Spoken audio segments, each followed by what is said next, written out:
Stop. Just for a moment. Stop. Take a deep breath. Drop the tension from your shoulders. Unclench your jaw. Let your hands relax. Alhamdulillah. You are here. You are breathing. And your heart is still beating by the permission of the one who created it. My brother, my sister, listen to me very carefully. How much of your life have you spent living inside the prison of your own mind? How many hours have you wasted dissecting a conversation that ended days ago? How many nights have you lost sleep, analyzing a look, wondering why someone did not treat you the way you deserved? You are standing in the middle of your own life, yet you are a stranger to it. You are trapped in an endless, exhausting loop of, what if? Why did they? And what are they thinking of me? And while you are busy replaying these scenes in your head, the blessings of this world are passing you by, and the peace of your akhirah is slipping through your fingers. Today, by the permission of Allah, we are going to break these chains. We are going to talk about why you are overthinking people, and how, by the grace of Allah, you can let it go completely. Let us first understand the root cause. Why do we overthink? Is it because we care too much? Is it because we are deeply empathetic? No. We overthink because we have anchored our worth in the wrong place. When you depend on human validation, you become a slave to human perception. You tie your happiness to the actions of people who do not even understand their own hearts, let alone yours. You tell yourself, if I can just figure out why they acted this way, I will be safe. If I can just decode their behavior, I will not get hurt next time. But let me tell you a harsh truth. You cannot protect yourself from the actions of others through overthinking. You can only destroy your own peace. Every moment you spend analyzing someone's toxic behavior is a moment you have stolen from your own worship, your own joy, and your own spiritual growth. You are giving the person who hurt you the power to live in your mind for free. Why would you give them that much credit? Why would you allow a creation to occupy the space in your heart that was built exclusively for the Creator? Listen closely to the reality of human beings. People are struggling. Everyone you meet is fighting a battle you know absolutely nothing about. Sometimes, someone's harshness has nothing to do with you. It is a reflection of their own stress, their own insecurities, their own unhealed trauma, and their own spiritual emptiness. When you take their behavior personally, you are making a grave mistake. You are centering your universe around a broken person. Stop trying to find logic in the actions of the confused. Stop trying to find kindness in a heart that is not yet connected to the divine. Your duty is not to decipher people. Your duty is not to fix them. Your duty is to stand firm in your own truth and to guard your own heart. When you realize that people's actions are a mirror of their own internal state, you stop taking it personally. You realize that their rejection of you is often just a rejection of their own self-worth. To truly understand how to detach, we must look at the ultimate standard of emotional and spiritual regulation. Look at the life of the greatest man to ever walk this earth, Prophet Muhammad, sallallahu alaihi wasallam. He was the most beloved of Allah, yet he was called a madman by his own people. He was mocked. He was physically harmed. He was boycotted. He was starved. Think about the year of sorrow, a time of unimaginable grief, when he lost his beloved wife Khadija, radiallahu anha, who was his comfort and his shield, and his uncle Abu Talib, radiallahu anhu, who was his protector in the worldly sense. The people of his own city turned against him. The persecution became so severe that he walked to Taif hoping for support. But the leaders of the city sent their street children to stone him.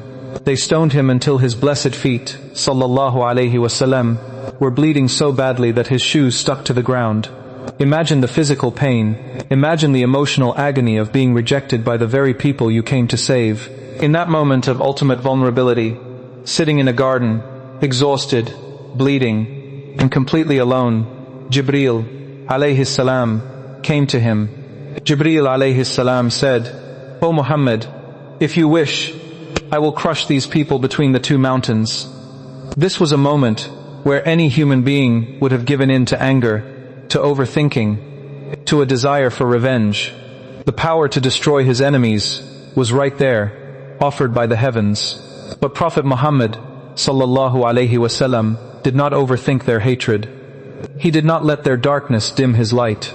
He did not seek revenge. He showed the ultimate dignity and emotional mastery. He replied, "No, I hope that Allah will bring forth from their descendants people who will worship Him alone." He guarded his heart. He left their judgment to the judge of all mankind. If the people of Ta'if could hurt him, they can certainly hurt us. But his response was not overthinking, and his response was not despair. His response was tawakkul, complete, unshakable trust in Allah. He taught us that our peace does not depend on how people treat us, but on how we are connected to our Lord. We see this same beautiful surrender in the lives of other prophets. Look at Prophet Yaqub, alayhi salam, when he was overwhelmed with the grief of losing his beloved son Yusuf, alayhi salam. He did not overthink, panic, or lose hope in the divine plan. He did not sit around analyzing what he could have done differently to prevent it. His eyes turned white with grief, and he was choked with sorrow, yet his heart remained anchored in faith. He simply turned to his Creator and said, "Fair patience, and I only complain of my suffering and my grief to Allah." He practiced sabrun jameel, beautiful patience. He did not complain to the people.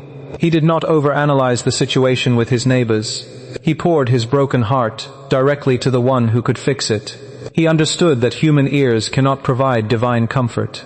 Look at Prophet Ayub, alayhi salam. He suffered for years. He lost his wealth, his children, and his health. His body was covered in sores, and people abandoned him. He had every right to ask, "Why me?" He had every right to overthink his suffering and fall into despair. But he did not. He simply called out to his Lord with the most beautiful words, "Adversity has touched me, and you are the most merciful of the merciful."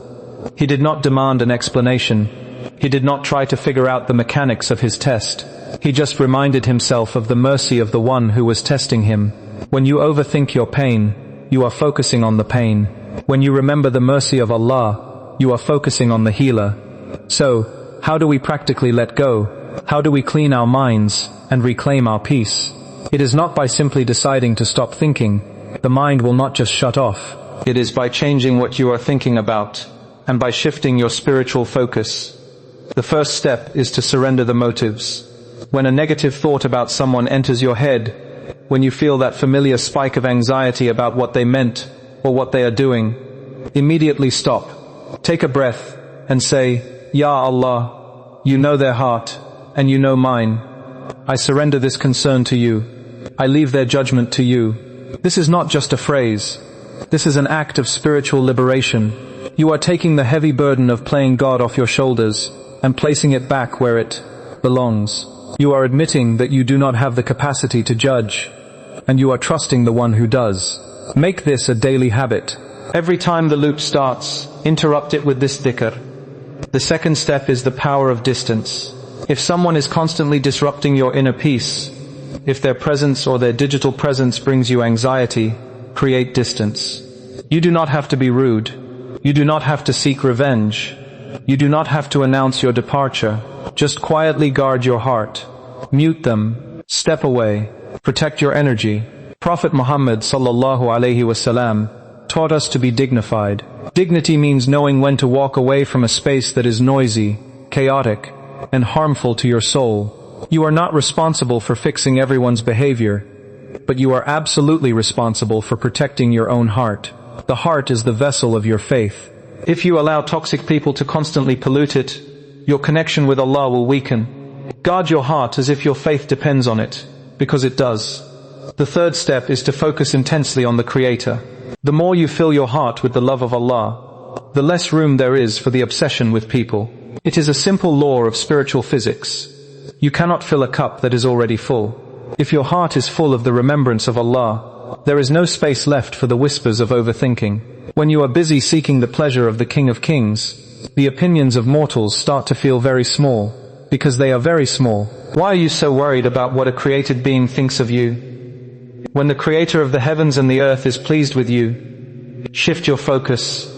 When you feel the urge to check their social media, open the Quran instead. When you feel the urge to replay the argument, go to your prayer mat and make sujood. In sujood, you are closest to Allah. Whisper your anxieties to the ground, and let the ground carry them to the arsh of the Most Merciful.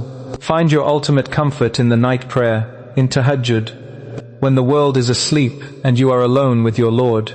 In the silence of the night, the noise of the overthinking mind finally fades away. The fourth step is to understand and embrace the beauty of divine decree, the qadr. Ultimately, overthinking is a lack of tawakkul. You are worried about the future, about the social dynamics, about the what-ifs. But remember the fundamental truth of our existence. If Allah wants to bless you, no one on this earth can prevent it. And if Allah has decreed something away from you, no amount of overthinking, no amount of analyzing, and no amount of stressing will change it.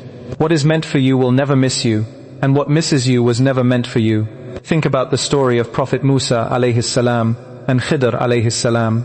Prophet Musa alayhi salam thought he was the most knowledgeable man on earth. Allah corrected him and sent him to learn from Khidr alayhi salam. Throughout their journey, Khidr alayhi salam did things that seemed completely illogical, harmful, and confusing. He damaged a poor people's boat. He took the life of a young boy.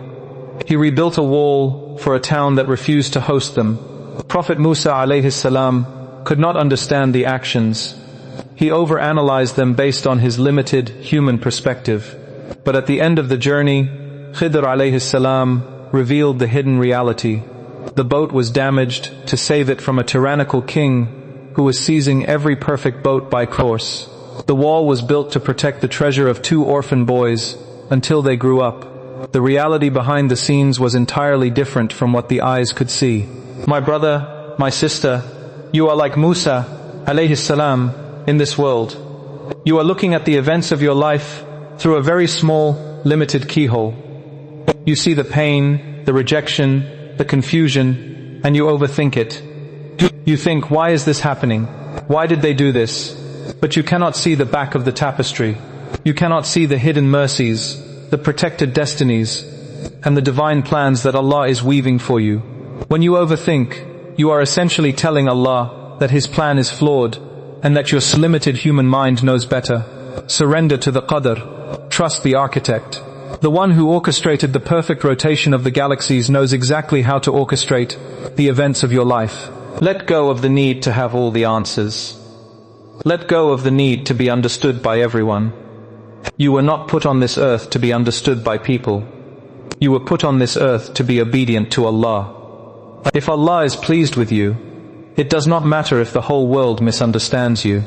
And if Allah is displeased with you, it does not matter if the whole world praises you. Anchor your self-worth in the pleasure of your Lord, and watch how quickly the opinions of people lose their power over you. When you truly trust Allah, you become fearless. You stop needing to explain yourself. You stop needing to know why people do what they do. You realize that every interaction, every betrayal, every moment of loneliness is either a purification of your sins or an elevation of your rank. You stop viewing people's bad behavior as an attack on you, and you start viewing it as a test of your character. You say, Hasbunallahu wa ni'mal wakil. Allah is sufficient for me, and He is the best disposer of affairs.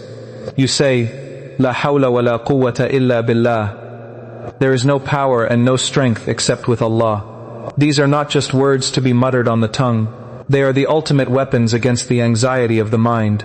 They are the anchors that hold your soul steady when the storms of overthinking try to blow you away. My brothers and sisters, today is the day you reclaim your mind.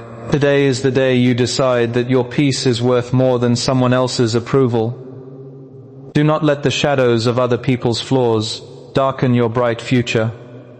You are a soul created by the Almighty, designed for greatness, destined for Jannah. Do not waste your limited time on this earth trying to solve the mystery of people who are merely passing through your story.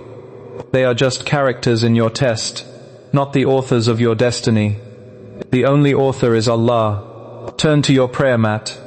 Pour it all out to Allah. Let Him be the one who heals the wounds, and let Him be the one who guides the people. You are free. You are free from the need to control. You are free from the burden of other people's opinions. You are free to just be a servant of Allah, finding your rest in His remembrance, and finding your joy in His decree. May Allah grant you a heart that is light, a mind that is clear, and a soul that is anchored solely in His remembrance.